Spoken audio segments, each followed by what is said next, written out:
Hey, I'm Rich. I build stuff. This is part 6 of my B-17 build playlist.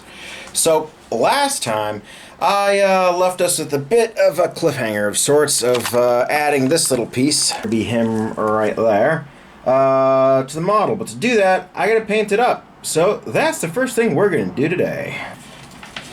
Take this, get a bit of the leveling thinner. Well, actually, no, wait, I got the syringes of paint right here. Here we go. I use these because that way I can precisely measure stuff out. These are just syringes. They're actually ridiculously cheap. You can get like a pack of 100 of them for like 15, 20 bucks. Oh yeah, you gotta shake up the paints. Maybe I should make like a paint shaker, like a shaker that can hold these. That might be pretty cool to do. Until then, an all too familiar motion. And an all too familiar story of prime the thing with the Mr. Surfacer leveling thinner mix, then paint it with the black paint and leveling thinner mix. Yeah, buddy, you're YouTube famous. We do not chew the weather stripping, okay? That's not what we do. Easy, easy. Alright. Figured y'all might appreciate the little dog moment I put in. Hopefully you appreciate more of the trick I have here for affixing this photo etch to the fuselage, because it just doesn't quite want to stick, and there's not really a great way to bond it, you know, to the rest of the fuselage. So I could either try to like an epoxy or be smart and use some magic sculpt and super glue, do it that way. I have to paint it over later. What you see me doing here, though, is another trick I've learned, which is you can round down and act like you've got a mini lathe for round pieces of tube if you just chuck it up in your Dremel. Then I go ahead and take some other piece of dowel, and what I do there is I put it into this folded photo etch piece here to make a fire extinguisher. Yeah, so I go ahead and I assemble it all first, and then I paint it over. The last thing I do is I add the photo etch detail that has like the little dial on it, and I do that because, well, as you can see, I've just painted it over.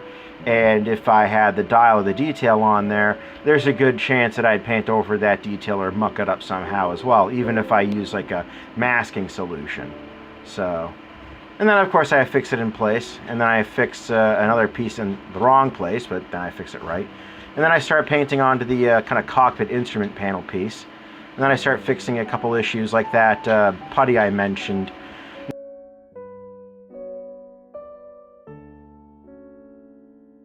Yeah, right. So, let's go ahead. So, yeah, I filled in that little area under there. Oh, can I zoom this in? I'm going to zoom this in so y'all can see it. Okay. So you can see, I'll point it out with a knife. You can point out lots of things in knives. But yeah, this thing here is, I put some of the magic sculpt just to kind of try to support this a little better, right? But of course it's an off color from the rest of it, so I had to try to hide it somehow. Good thing you can use the Vallejo color. It's pretty good to blend in stuff. But you can see I've got all this little glossy bits, so I'm going to go ahead and just show you how I deal with that. It's actually really easy. I do nothing because it's going to be on the... That's not me. We both know that that ain't me. I mean, I'm just crazy enough to try to build an interior in a 700 scale ship model. Of course, I'm also whiny enough to, you know, stop it and kind of put it on hiatus and do other stuff because kid got into it. So anywho, so this looks pretty close to what's in the cockpit, although I'm going to need to add a little bit of dark color, so I should just pick black. And blend we do.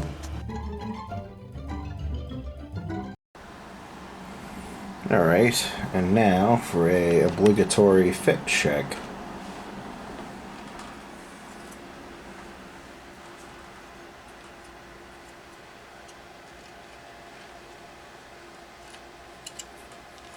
It fits, it ships! It's like that company, whatever.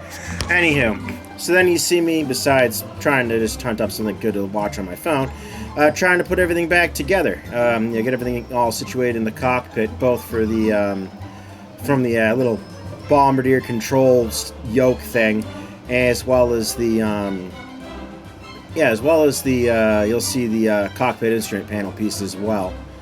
And I also do a few other things with it. Besides putting the gloss on all the little dials, I also tried to put some, where possible, just a layer of the non-gloss black paint I have to try to make it look a little more realistic, a little less shiny. And that's outside, of course, nice things like folding up that photo etch piece there for that little computer thing that's in the bombardier's compartment. I don't know what the heck it is. Come on, I make models. I don't study history necessarily. And there you go. You see me kind of fixing it all at high speed, and then you're gonna see something interesting. I'm just gonna say, this is actually a really good angle. I'm glad the camera's staying there. Hopefully it stays there, like, for a while. I'd hate to have to jury-rig some other way for it to hold. Although I totally could. Yeah, it'd actually be really easy, too. Nah, well, either way. As long as it holds good, I'm happy. Alright. Alrighty then. Alright, so as you can see, I've used some masking tape just to go over that, the ends of those tweezers to make them a little gentler. Then I put some super glue onto the backing of that computer looking thing, and then after painting over all the edges, and I used some putty to go ahead and fill those edges in from the back so that I can fully paint it over. It actually looks like an enclosed box rather than just a piece of folded photo etch. And then I take some paints to try to get it in place, and later I end up cursing and shrieking, but that's besides the point. So I mentioned earlier painting over black some of the instrument panel. This is, I guess, me doing it here. I thought I did it earlier. And, of course, putting clear gloss over all the instrument faces just to make it look like it's actual glass. And now for something a little different, as you can see in the background, there's my daughter again. Figured to have a little, daddy-daughter time in the shop just a little bit, and show her how simple hot air can melt metal. And then that's gone, and you can see me trying to do that soldering up close and with some more sophisticated toys. Yeah, this thing fell off. This file on at the end of the last bit of clip. But, yeah. A little bit more of the super glue. Hopefully I don't got to use 2-part epoxy. Which, just so this thing knows its place, I have in very ample supply, you little bastard. Alright, so as you can see here, what I do is try to bond something else more tightly. So that little, what you see here is the folded up photo etch for the ammo tins. And in order to try and make it, hold better, I used actual solder, like electronic solder. I think I used lead solder. Yeah, I just don't like tin whiskering, even though it's not really applicable here.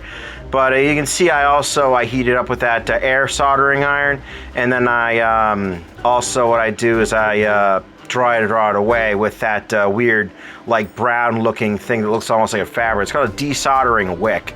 It's supposed to wick away the solder, although it doesn't seem to want to for me for some reason.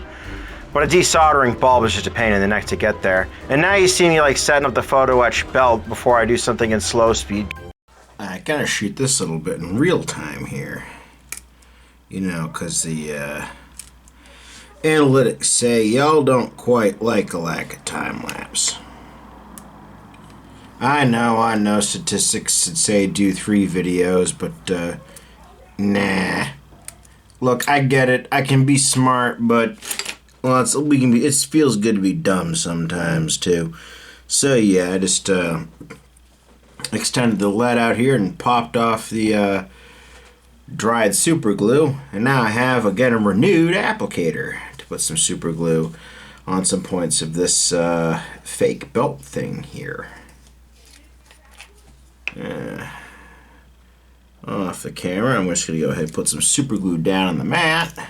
Let's see if I can move this thing right there over the 1, because it's number 1. Okay, now actually super glue is not like my number 1 glue. That would actually go right now to 2-part epoxy. I'm not trying to knock super glue. Super glue is great, for it'll make a bond to anything. But if you need a good bond to anything, in my experience, like hands down, epoxy is much better. And then I could try to also show you, what I'm seeing from my angle of this little Try to bond the darn thing in place exercise. But I'm just going to go ahead and keep the camera there because one, I'm lazy, and two, I'm lazy because it is New Year's. It is New Year's, and that 50-gallon drum of whiskey is not going to drink itself. I'm bad. I'm not that bad. Maybe. Alright, so you'll see these as a different coloredness even if I paint over it. And you'll see that this has some details because they're meant to be labels on the sides of these ammo boxes. So I'm going to prime them first, then paint them, then put these on. Got it. Yeah, at least the instructions are kind of clear. Unlike my little filming of my painting that box and priming it here. At least the primer evened out the coat for the thing. It wasn't really smooth, but it was enough that it, would pass. And then, once again, I reattached that computer thing and have to reassemble it. And the reason I'm reassembling the bombardier compartment is because, quite honestly, the camera fell. It had a nice angle, it had a nice position. I was hoping it'd hold, and then it fell on that nose compartment and broke everything. And I still can't find the little bombardier controller, so I'm going to have to print one of those up. Hey, at least the wire's still in place for that light thing. Oh, there we go. See, I'm ogling about the Prop 65 warning. Insist on that for everything. That is a California quality seal of approval. And here I am painting the wood box. I don't know what y'all might be thinking, something on the lines of, but Rich, with dry skin because winter and everything else, why would you wear gloves? Wouldn't you want those nice plastics and acrylics in the paint to moisturize your skin? Well, I'm getting older now, and I'm getting sensitive to some things, so why would I risk being sensitive to others? Yeah, if you expose yourself to things enough, you can get sensitive to them. But here I am, I made a base coat on the, that you saw in the last time-lapse section of the brown color. And then I'm adding, I did some dry brushing, and I guess it somehow ended up out of the camera view. And now I'm doing some streaks of different colors to try to make it look like a wood kind of thing. And then, of course, I paint over a few things, different colors for the leather strap as well. I paint the silver metal things retaining it, and I go ahead and I paint belt buckles and stuff with the gunmetal silver as well. And then I fit it into position using, of course, the mechanical pencil superglue applicator. And I just try to, finish off a few things with the brush. Alright, so let's see here. Well, I just put something in the back and close the door so that I don't get covered by lots of noise from the TV. Alright, so yeah, first I'm just going to go ahead and trim some bits off of this, because I lost one of the seats, so I have to somehow make more of them. Probably, what if I had wish I had a convenient way to make nice curvy shapes, but it's looking like I'm going to have to carve this out of the, plastic here. That's not such a bad thing. I mean, I've got this. I've got, that sounds like the wife's bag. Got, the ability to wait a minute, I'm being stupid. I have a 3D printer. I can measure this and model it. But, being that it's almost time for me to go ahead and try to edit this all into something approaching a video and have more time lapse, because I saw the response to the last video. It was not great, so I'm going to go ahead and go back to what was working. I do want this to be entertaining for everybody. Hey, tell me what you want to see, how you want to see things edited. I'm more than happy to, do that. And now the wife's going to bug me. Great. Well, while I go handle wife being a bother, hold on a second. I'm going to go ahead, turn this thing first to the devil's video form factor, and then to a good one. Because, yeah, I'm sorry, I really hate those what is it, TikTok, vertical mobile form factor videos. I'm sorry. Yeah, shit, whatever. That just makes you want to shriek and scream. Anywho, I am Rich. I build stuff. This has been part, what are we on? 6 or 7? We are on part 6 of my B-17 build playlist. So, guess it's time now for the standard YouTube dance of like, share, subscribe, hooray! In case you're wondering, a little additional thing, of why I do this at the end, that's because I find that whole like, share, subscribe thing really freaking annoying when I'm trying to watch something or listen to something.